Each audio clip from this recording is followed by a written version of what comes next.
بسم اللہ الرحمن الرحیم۔ السلام علیکم ناظرین، میں آپ کا میزبان محسن رضا حبیبی قادری آپ کا استقبال کرتا ہوں ہمارے چینل فیضان اولیاء پر۔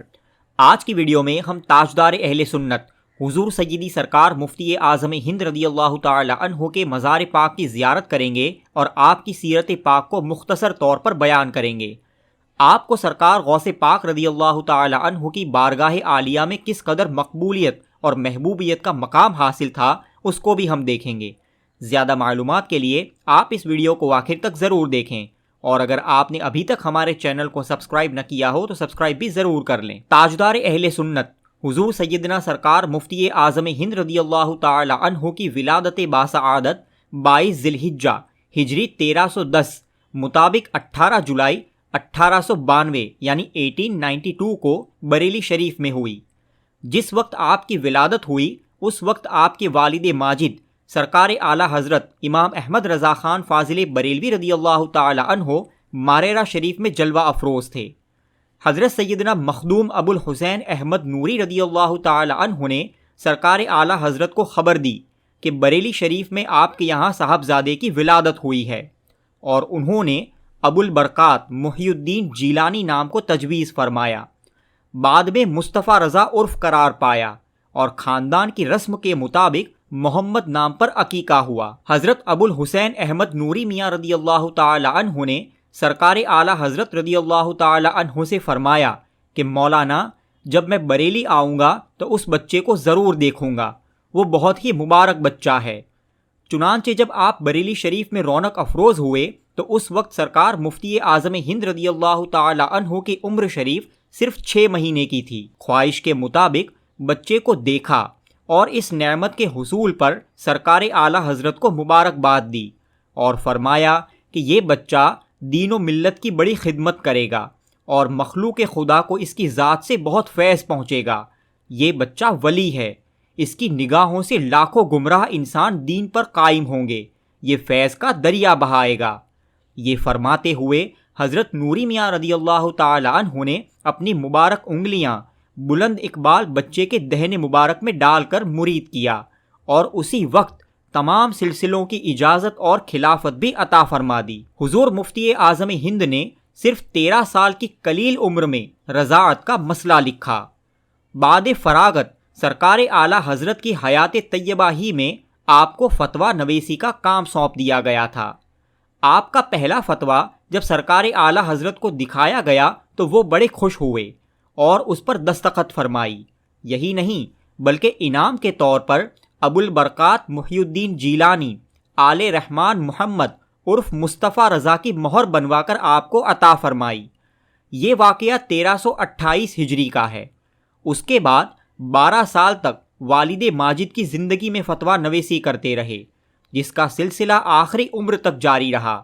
یہ مہر حضرت کے تیسرے حج کے موقع پر جدہ میں دوسرے ضروری سامان کے ساتھ گم ہو گئی تھی۔ جناب عبد القیوم صاحب جو حضور مفتی اعظم ہند کے مرید تھے، ایک مرتبہ اپنے دوست جناب عاشق علی صاحب کو لے کر حضور مفتی اعظم ہند کی بارگاہ میں حاضر ہوئے تاکہ ان کو مرید کروا دے۔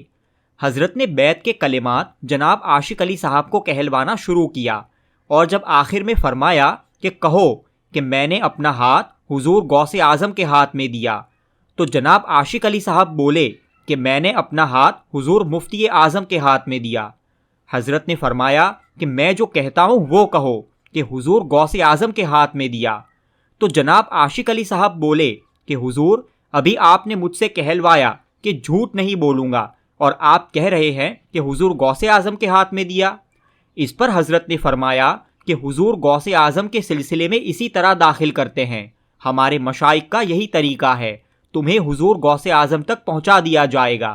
حضرت نے فرمایا کہ کہو حضور غوث اعظم کے ہاتھ میں دیا۔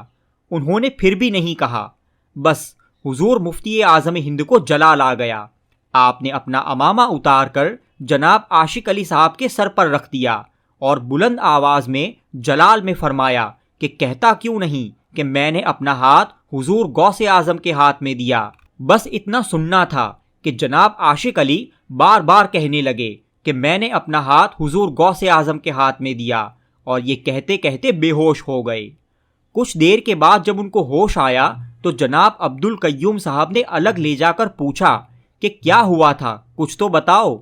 تو جناب عاشق علی صاحب بولے کہ جیسے ہی حضرت نے اپنا امامہ میرے سر پر رکھا تو میں نے دیکھا کہ غوث الثقلین قطب الکونین سرکار غوث اعظم رضی اللہ تعالی عنہ سامنے جلوہ فرما ہے اور کہہ رہے ہیں کہ عاشق علی، مفتی اعظم کا ہاتھ میرا ہاتھ ہے، یہ میرے نائب اور مظہر ہے، کہو کہ میں نے اپنا ہاتھ غوث اعظم کے ہاتھ میں دیا۔ بس میرا ہاتھ سرکار غوث اعظم کے ہاتھ میں تھا اور میں بار بار کہتے کہتے بے ہوش ہو گیا۔ اللہ اکبر! اندازہ لگائے دوستوں کہ آپ کو سرکار غوث اعظم کی بارگاہ میں کیسی مقبولیت حاصل ہوگی۔ 1976 اور 77 کا وہ پرفتن دور جس نے ہندوستان کے مسلمانوں کو ایک ایسے بھیانک طوفان میں کھڑا کر دیا تھا جہاں سعودی ریال اور امریکی ڈالر اور حکومت وقت کے ٹکڑوں پر پلنے والے علماء کے قدموں میں لغزش آ گئی تھی، اور نسبندی کے جائز ہونے پر مسند افتاء پر بیٹھنے والے مفتیوں نے فتویٰ صادر کر دیا تھا۔ ریڈیو اور اخبارات کے ذریعے خوب پرچار کیا گیا۔ ہندوستان کا مسلمان اب ایسے موڑ پر پہنچ چکا تھا جہاں ہر طرف تاریکی ہی تاریکی، خاموشی ہی خاموشی اور طوفان ہی طوفان تھا۔ پوری مسلم قوم ایک ایسے امیر کارواں کی تلاش میں سرگرداں تھی جو اسے سہارا دے، ایمان اور اعتقاد کی ویرانی کو گلے لالہ زار بنائے۔ سب کی نگاہیں شہر عشق و محبت پاسبان ناموس رسالت بریلی شریف کی جانب لگی ہوئی تھی۔ یکایک بریلی کا مرد مجاہد مخالفتوں کی تیز آندھیوں میں اپنے علمی وقار کی مشعل لے کر اٹھتا ہے اور حدیث شریف کے مصداق کہ ظالم بادشاہ کے سامنے کلمہ حق کہنا افضل جہاد ہے، اعلان فرمایا کہ نسبندی حرام ہے، حرام ہے، حرام ہے۔ ملک بھر میں پوسٹروں کے ذریعے اسے پھیلایا۔ حکومت وقت منہ دیکھتی رہی، یہاں تک کہ اس فتوے کی وجہ سے حضرت کی گرفتاری کی نوبت تک آ گئی۔ حکومت کے کارندوں نے اور کچھ پولیس والوں نے کہا کہ آپ اپنا فتویٰ بدل دیجئے تو آپ کی گرفتاری کا وارنٹ کینسل کر دیا جائے گا، لیکن سرکار مفتی اعظم نے فرمایا کہ فتویٰ نہیں بدلا جائے گا، حکومت بدل جائے گی، اور بالآخر یہی ہوا جس کی تفصیل سب لوگ جانتے ہیں۔ یہ آپ کی استقامت دین کی برکت تھی۔ سرکار مفتی اعظم ہند رضی اللہ تعالی عنہ کا وصال پاک 13 محرم شریف کا دن گزر کر 14ویں شب میں 1:40 میں ہوا۔